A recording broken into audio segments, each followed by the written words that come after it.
The ZenFone Max Pro M2 is here, and it looks like the perfect candidate for the crown of the best budget smartphone out there. Well, is it the best budget smartphone out there? Let's find out.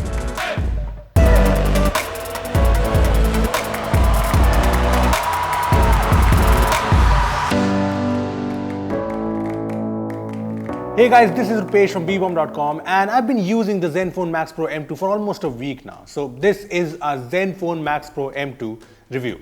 But before we start, all of those who are new here, I'd like to suggest you to hit the bell icon to get notified every time we post an awesome new video. Now that you've done that, let's talk about the ZenFone Max Pro M2.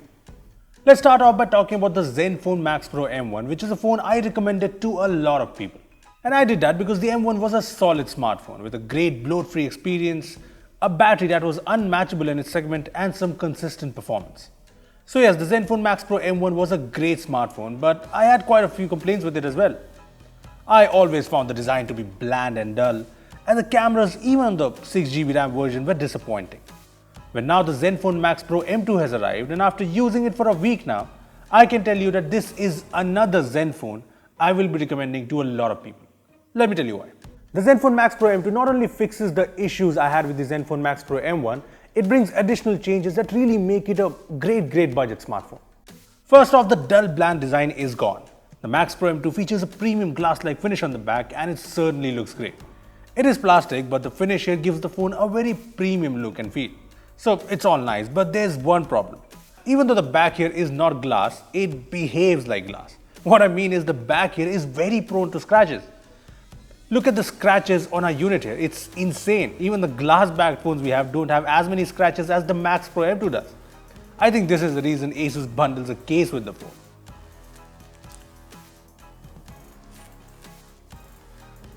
Yeah, there's a lot of scratches here, but if you ignore that, this is a premium looking smartphone and I really like that. Plus I like how lightweight this phone feels, especially when you factor in the fact that this has a 5000 mAh battery. Let's compare the Max Pro M2's weight with other phones in this price range. As you can see, the Motorola One Power 2 has a 5000 mAh battery, but that weighs in at 205 grams, while the ZenFone Max Pro M2 weighs in at 175 grams. So the difference is impressive. And what's even more impressive is that the M2 is lighter than a lot of phones that have smaller batteries. So yeah, this is super impressive. Moving on to the front, there are changes here as well. The ZenFone Max Pro M2 comes with a notch, and I know a lot of you guys don't like this. I mean, as I've said previously, I think a teardrop notch is the best implementation of the notch. But at least the notch on the Max Pro M2 is not as huge as the one on the Redmi Note 6 Pro. Anyway, for those wondering if the weird notch issue we talked about has been fixed or not, well, it's not. I know it's not a major issue, but I just find this a little annoying, especially while playing games. Plus, there's no way to force apps to use the full screen or hide the notch, so yeah, there are a few issues in the ZenFone Max Pro M2. Well, let's hope Asus fixes this though. Apart from the weird notch issues, there's a lot to like about the front of the ZenFone Max Pro M2. First off, the display here is really good. It's not the same display as the M1 because the display on the M2 is larger, has better color reproduction, it's more vibrant and it's brighter too. No complaints here. And then there's the fact that the phone has Gorilla Glass 6 on board. Now every other phone in this price range comes with Gorilla Glass 3, so kudos to Asus for bringing in the latest Gorilla Glass for the ZenFone Max Pro M2. So the new Gorilla Glass 6 on the ZenFone Max Pro M2 is supposed to bring better drop protection, right? Well, that's what the ads of the ZenFone Max Pro M2 suggest as well. So we tested things out. We dropped the phone a couple of times, yes, we could reach just like that, and the screen was fine. So yes, the Gorilla Glass 6 on the ZenFone Max Pro M2 should have you covered when it comes to screen protection. Moving on to another thing that needed fixing from the ZenFone Max Pro M1, and that's the cameras. The ZenFone Max Pro M2 includes a new Sony sensor, and it's a pretty capable dual camera setup. I mean, we've already seen in our first impressions video that the M2 cameras are a huge improvement over the M1. Well, the ZenFone Max Pro M2 takes photos that are sharp and high on detail, especially when there is good light. Some photos turn out a bit oversaturated, like this portrait mode photo, but I don't think this is a huge issue. When it comes to low light, the Max Pro M2 takes decent photos, but sometimes the photos aren't as sharp as I'd like and sometimes noise creeps in. So yeah, low light photos are a bit of a mixed bag. Compared to the Redmi Note 6 Pro and the Realme 2 Pro cameras, it's a tough call in good light. Look at these photos. All the phones are pretty good here, but I just find the details in the ZenFone Max Pro M2 photos slightly better than the competition. Although I like the colors more in the Note 6 Pro photos. So yeah, it's really close. When it comes to low light photos, the Max Pro M2 and the Realme 2 Pro do well enough. But the Redmi Note 6 Pro photos are just sharper and they have less noise. So in low light, there's no beating the Redmi Note 6 Pro.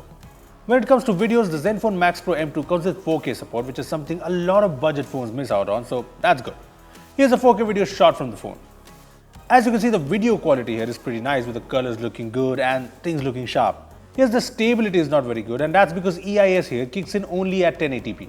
Well, we also recorded a 1080p video, and while it's definitely more stable than the 4K video, let's compare it to others. So take a look. Well, it's pretty clear that the videos from the Realme 2 Pro and Redmi Note 6 Pro are way more stable.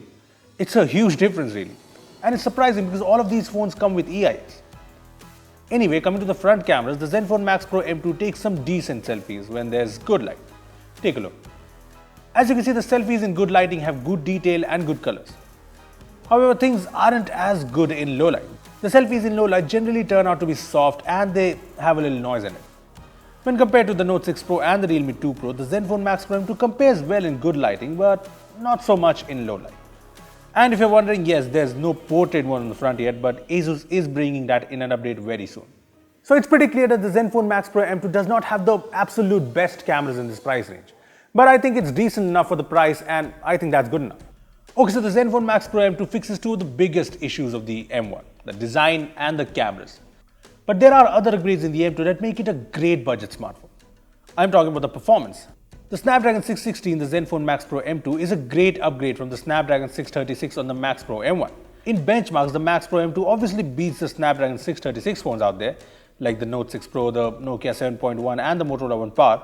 When compared to phones with the Snapdragon 660 like the Realme 2 Pro and the Mi A2, the scores of the M2 are most similar to the Realme 2 Pro, and that's because just like the Realme phone, the high performance scores on the ZenFone Max Pro M2 Snapdragon 660 are clocked at 1.96 GHz instead of the regular 2.2 GHz. Well, to be honest, the lower clock speed isn't something I really care about because in my usage, the phone has been performing really well. Things have been smooth, be it during day-to-day tasks or during multitasking. We have the 4GB RAM variant of the phone here, so things should be even better in the 6GB RAM variant. When it comes to gaming performance, the phone handles games like PUBG Mobile and Asphalt 9 really well. The phone sets PUBG's graphics settings at medium by default, and on that setting the gameplay is smooth and almost flawless. I tried playing the game at high graphics as well, and while things were mostly fine, there was some stutter and lag at times, so yeah, I'd recommend you to stick to medium. Overall, the performance on the ZenFone Max Pro M2 is just top notch. No pun intended. It's just the best performance a phone can offer at this price. Okay, so those were all the changes that the ZenFone Max Pro M2 brings.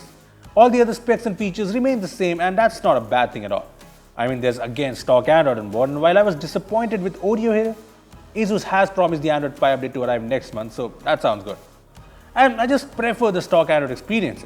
If you ask me to choose between the really bad ColorOS on the Realme phones, the ad-rated MIUI on Xiaomi phones, and stock Android on the ZenFone Max Pro M2, I will stick to the Max Pro M2. Plus, stock Android on the ZenFone Max Pro M2 brings features like the Face Unlock, which is pretty fast, so that's a bonus. Apart from the software, I like the massive battery. It's the 5000 mAh battery again, and while the screen is a bit larger than the ZenFone Max Pro M1, the battery performs pretty much the same as the ZenFone Max Pro M1. So in my usage, the Max Pro M2 easily lasted me for a couple of days of medium usage. Generally, starting the day at 100%, I would end the day at around 50 to 60% with even extensive usage, and that is just really good. I mean, I was really impressed with the battery performance on the ZenFone Max Pro M1, and it remains the same on the ZenFone Max Pro M2. It's just really impressive. When it comes to charging, ASUS bundles the 5V 2A charger in the box, and in a last video, a lot of you guys were confused if this is a fast charger or not. Well, the phone does show rapidly charging with the 10W charger plugged in, which I think is a quick charge 1.0 charger. So it is fast charging the phone, but it's just not as fast as quick charge 4.0 or even 3.0. Anyway, so the inbox charger takes 2 hours and 50 minutes to charge the Max Pro M2 from 10 to 100%, which is obviously not as fast, but it's fine. I mean, the Note 6 Pro and the Realme 2 Pro take around 2 hours to go from 10 to 100%, but they also have smaller batteries, so this is the price you'll have to pay for the larger battery. I also tried out an 18W fast charger with the Max Pro M2, and the results were the same. So I guess this is the maximum charging speed you can get. Anyway, that was pretty much everything about the new ZenFone Max Pro M2. But before we move on to the verdict, let me just answer a few questions you guys have asked us. Tell me about the speakers. Well, the ZenFone Max Pro M2 features a 5-magnet inbuilt loudspeaker with NXP Smart Amp technology, and I don't know what that means. But the ZenFone Max Pro M2 speaker is definitely loud and louder than the likes of the Note 6 Pro. And the quality here is also pretty good, so it's good. Does it support 5 GHz Wi-Fi? Well, the ZenFone Max Pro M2, like the M1, does not support 5 GHz Wi-Fi, which is a little disappointing, but this is something that requires a lot of details, so we have a dedicated article on this in the description down below. Any heating issues? Well, so far no. It gets a little warm during a long gaming session, but it's not overheating. Did they improve the fingerprint scanner? Well, fingerprint scanner on the ZenFone Max Pro M2 is decently fast, and I haven't had any issues with it so far. Does it support Netflix at 1080p? Yes, the ZenFone Max Pro M2 has the Widevine L1 license, so you'll be able to watch HD videos on Netflix and Prime Video. So those were some questions you guys asked us. Now, coming to the verdict, as I said, the ZenFone Max Pro M2, which starts at Rs 12,999, is a phone I'll be recommending to a lot of people, and that's because this is just the best all-around budget smartphone right now. The changes on the design front make the Max Pro M2 a great looking smartphone. The cameras, while not the best, are good enough for the price, and the Snapdragon 660 makes up for a really fast and smooth experience. Plus, like the ZenFone Max Pro M1, the stock Android experience is great and the battery is just impressive. I mean, it's not perfect, the back is very scratch prone. There are software issues with the notch and there's still no 5 GHz Wi-Fi support. But are these deal breakers? Well, no. Anyway, when it comes to the competition, there's the Redmi Note 6 Pro with slightly better cameras, but it has a slower processor, inferior design and a smaller battery. There's also the Realme 2 Pro and the Realme U1, and they both have the trendy teardrop notch designs and great performance. But I cannot live with ColorOS, so there's that. There are a lot of other phones here like the Nokia 6.1 Plus, the Motorola One Power and more, but they all fail to match the ZenFone Max Pro M2's all-round capabilities. So there you have it. That was our ZenFone Max Pro M2 review. But what do you think? Do you think this is the best budget smartphone out there? Well, tell us in the comment section below. Also, give this video a thumbs up if you enjoyed it and share it with your friends who have been waiting to buy the ZenFone Max Pro M2. Lastly, subscribe to our channel for more amazing tech videos. That's me signing off. Thanks for watching and I will see you in the next one.